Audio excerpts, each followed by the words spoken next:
You have a pretty good idea. It's gotta be Corki 80 carry, right? I think you're right from the first guess. I mean, there is. Oh, he's playing Ahri. Oh boy, he's doing it. Can't wait to see what skin he's playing, Valdez. Ahri, I wonder. Ahri Vi, Ahri, Viego, and it'll be a new champion for Leaper as well. You know, it could also be Talia 80 carry. I don't think they would actually do it in the LCK, and I don't know how that would do into Kalista Nico, but you know. Oh! It is happening! It's happening! Wait, it's happening! The CV Max special! It is happening! It is happening! It's actually happening! Because I was going to say, if I was playing Corki into Kalista bottom lane, sounds so terrible. Am I the prophet? But guys, we are resuming the game right now. The issue is cleared up, and we are ready to hop onto the Rift for game number 2. That's a lane that is very all-in, and the Pantheon is there to go in, right? Nautilus can kind of do a bit of both, where he's tanky enough to, like, take trades in the back away, and doesn't always go well if the Kalista's just hitting you and you're trying to run away. So in general, if they are going to go in, it will still be an all-in, but I feel like the Nautilus is a lot more reliable in general. But the Talia itself, I think, is just a great answer to this bottom lane. And again, it doesn't even have to fully interact. You can just clear waves and just say, okay. It means Keria has a big role to play. Oh boy. As Viper lost to Teddy. LCK Spring Finals 2019. Ah!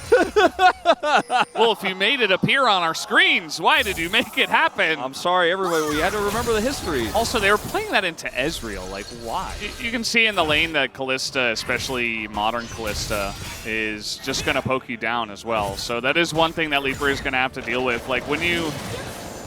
Okay, might have to hold that thought as Bulldog is going way too far forward. The flash charm, the charm flash, it comes in and Bulldog's just dead. I mean, there's nothing, you cannot get away from that unless you flash first, and that is an excellent setup from Faker in mid.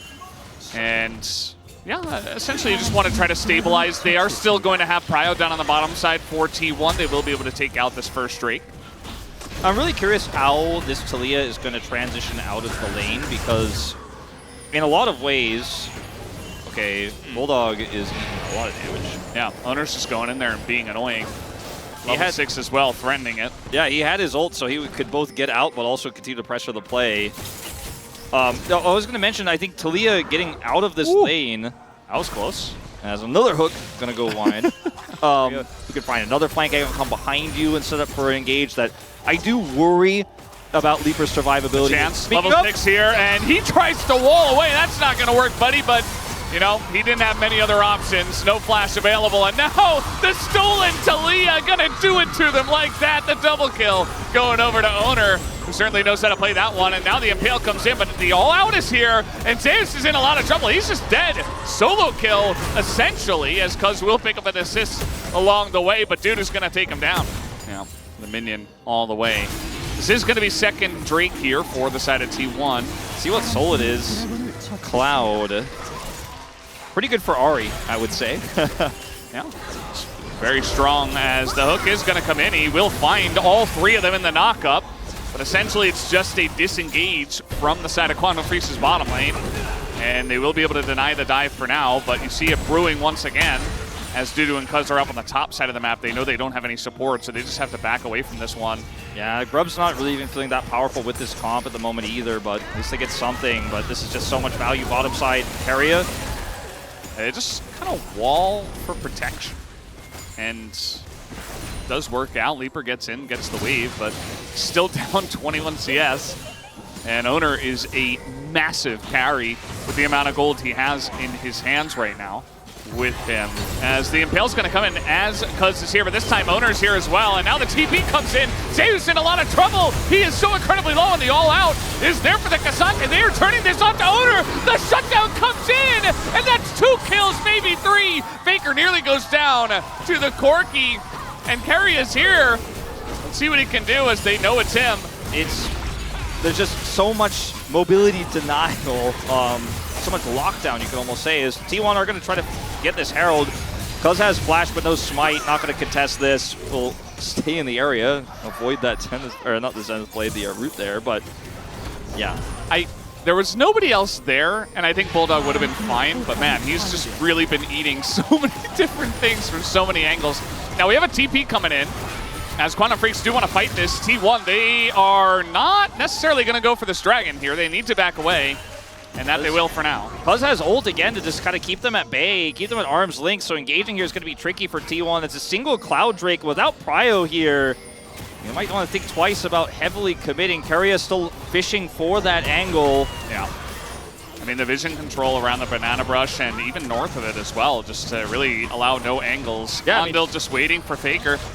Exactly. Oh, and the hook is going to come in. He's got an ult as well. Faker has to back away. Nico, Keria coming on in, but Cuz very tanky. Leaper totally fine. Keria's going to go down. Guma's in a ton of trouble. Quantum Freaks, they find the angle, and they are absolutely decimating T1 on this dragon fight. It's a triple kill for Dusante. He is back. Maybe he's the real AD carry in this team fight, Valdez. How do you find and engage? How do you get Nico flanks? How do you Yeah. go straight forward at this team? Now, if they pick Bulldog, that's going to help, but the TP is going to come in, and Zeus, uh-oh, that's Dudu, and it's the Talia, as now we got teleports coming in from T1. It's only Leaper who gets knocked up. He's going to be blown up. Bulldog goes down. Leaper goes down. T1, they find the angle. Cuz was not here at all.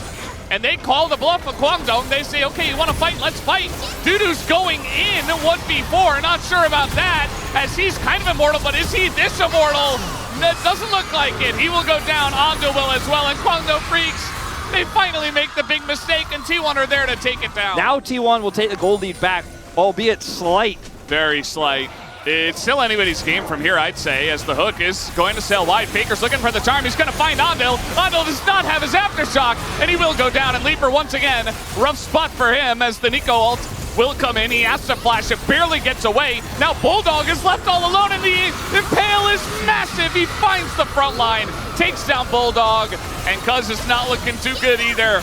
He does have his flash, and he will utilize it to get away, but that's could be Baron, although there are some low health bars here for T1. Let me just say.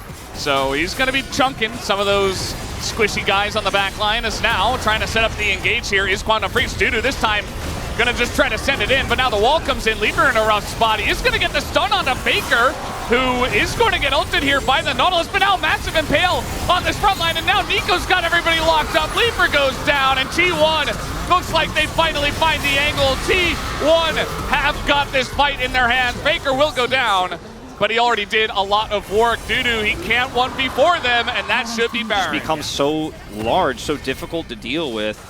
Even though, like, Kallista's not a skate, okay. Oh, we do have a Nico in some trouble as Keria, actually it's the Maokai who's in trouble. They immediately turn it back, and the damage you talked about is just insane. Even Dudu getting some knockups, it doesn't matter. You can't 1v5. Bulldog is in bot. They thought they caught Keria. Keria caught them. Times have changed. Hook misses.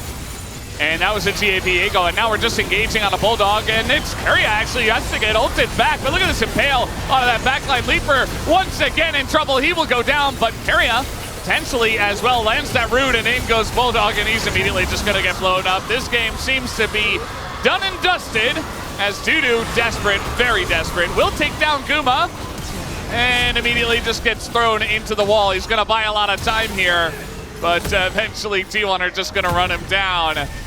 As, okay, double knock up here, but that Viego is just too massive, right? Right? What is this, champ, man? Okay. Down he goes, and that's the end of K'Sante. All right, down he goes. T1 looked to end a closer fight, I think, than it really looked like, with Keria getting caught there. Guma being pushed down to like 20% health. No opportunity to offer damage in the fight, but Faker is big enough to pick up the pieces, and Leaper goes down instantly. And without Bulldog, there is no damage. K'Sante tried as he might, but Dudu can't get it done in the end. T1 are going to bring us to 3. What a series we have on our hands now, Valdez, as this game really play itself out in its entirety. Quantum Freaks put up a nice fight, but T1 were the better team in game 2.